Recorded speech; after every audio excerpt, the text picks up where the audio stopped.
नमस्कार दोस्तों। तो आज बात करेंगे पुस्तकालय निबंध के बारे में। और निबंध में अक्सर मुद्दे दिए जाते हैं और उन मुद्दों के आधार पर निबंध लिखना होता है। तो पुस्तकालय, पहला पॉइंट दिया गया है कि पुस्तकालय अर्थात सरस्वती का मंदिर। तो हम सीधा ये इस मुद्दे आधारित जो पैराग्राफ दिया गया है वो पढ़ेंगे कि मनुष्य के जीवन में ज्ञान का बहुत महत्व है। शिक्षा के रूप में स्कूलों और कॉलेजों में विद्यार्थियों को ज्ञान दिया जाता है। संतों के प्रवचनों से भी हमें ज्ञान मिलता है, पर इस मामले में पुस्तकालयों की भूमिका निराली है। पुस्तकालयों को तो ज्ञान का भंडार ही कहना चाहिए। पुस्तकालय सरस्वती के पवित्र मंदिर हैं। तो पहले मुद्दे में पुस्तकालय को सरस्वती का मंदिर कहा गया है। क्यों? तो मनुष्य को जीवन में ज्ञान का बहुत महत्व है। मनुष्य के जीवन में ज्ञान का महत्व है, लेकिन ज्ञान मिलता कहाँ है? तो स्कूलों और कॉलेज में मिलता है। ठीक है। फिर संतों के प्रवचनों से ज्ञान मिलता है। लेकिन पुस्तकालय की जो भूमिका है ज्ञान अर्जित करने में, प्राप्त करने में, वो निराली है। पुस्तकालय को ज्ञान का भंडार ही कहना चाहिए और पुस्तकालय सरस्वती के पवित्र मंदिर है। पहला मुद्दा। दूसरा, ज्ञान प्राप्ति का महान साधन। तो पुस्तकालय ज्ञान प्राप्ति का महान साधन कैसे है? तो दूसरा परिच्छेद हम पढ़ेंगे कि पुस्तकालयों में धर्म, साहित्य, विज्ञान, अर्थशास्त्र, राजनीति, कला, दर्शन शास्त्र आदि विभिन्न विषयों की पुस्तकें होती है। उनमें अनेक संदर्भ ग्रंथ और शब्दकोश भी होते हैं। बड़े से बड़े धनवान व्यक्ति के लिए भी इतनी सारी पुस्तकें खरीदना या अपने घर में रखना संभव नहीं होता। पुस्तकालयों में बैठकर पढ़ने की सुविधा भी होती है। पुस्तकालयों में अनेक दैनिक, साप्ताहिक पत्र एवं मासिक पत्रिकाएं आती हैं। कोई भी व्यक्ति वहां बैठकर इन सबको पढ़ सकता है।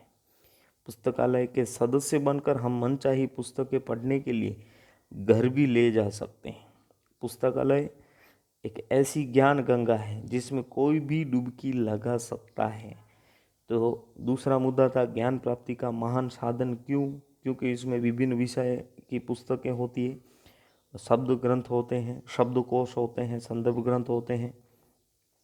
देखो, कोई भी बड़ा विद्वान व्यक्ति या कोई भी बड़े धनवान व्यक्ति के लिए बहुत सारी पुस्तकें खरीद लेना, अपने घर पर रखना, ये संभव नहीं है। तो वो पुस्तकालय में जाकर बैठ सकता है, या तो पुस्तकालय की सदस्यता प्राप्त करके वहाँ से कोई भी मनचाही पुस्तक पढ़ सकता है।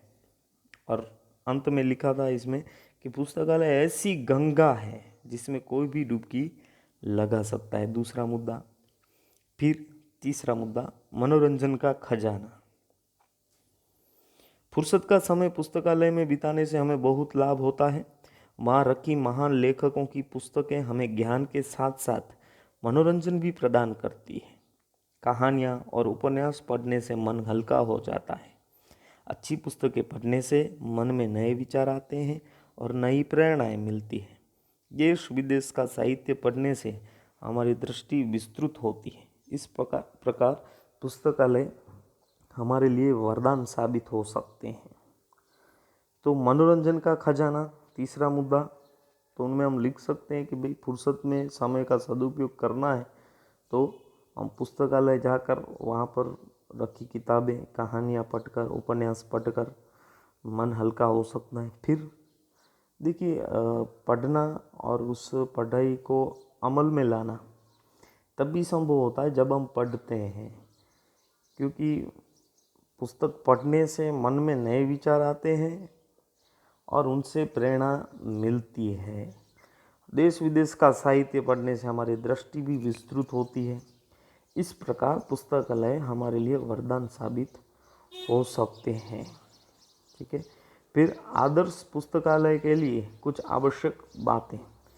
देखिए, आदर्श मतलब सबसे अच्छा पुस्तकालय हम किसे कहेंगे? तो आदर्श पुस्तकालय वही होता है जो सबके लिए खुला हो, सार्वजनिक हो, उसका सदस्यता शुल्क अधिक न हो, उसमें उच्च कोटि की साहित्यिक पुस्तकें हों, विज्ञान और उद्योग संबंधी पुस्तकें अधिक मात्रा में हो। आदर्श पुस्तकालय दिन भर खुला रहता है, इससे से अधिक लोग उसका लाभ उठा सकते हैं। तो सबसे अच्छा पुस्तकालय किसे कहेंगे, इस मुद्दे की यहाँ पर बात की गई है कि भाई आदर्श पुस्तकालय वो है जहाँ पर शुल्क अधिक न हो, उसकी फ़ी जो ली जाती है वो ज़्यादा न हो और सबके लिए हो, सार्वजनिक।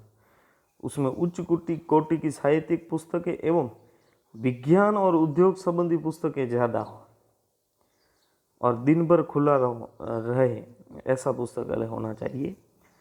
तो आखिरी मुद्दा अब कि महत्व। तो महत्व की बातें हुई है ऊपर 2-3 मुद्दे में कि भाई पुस्तकालय से ज्ञान प्राप्ति, मनोरंजन, और लास्ट में लिखा है कि सचमुच पुस्तकालय ज्ञान के दीपक के समान है। भारत जैसे विकासशील देश में गांव-गांव में पुस्तकालय होने चाहिए। पुस्तकालयों के प्रकाश से ही अज्ञान का अंधेरा दूर हो सकता है। Thank you.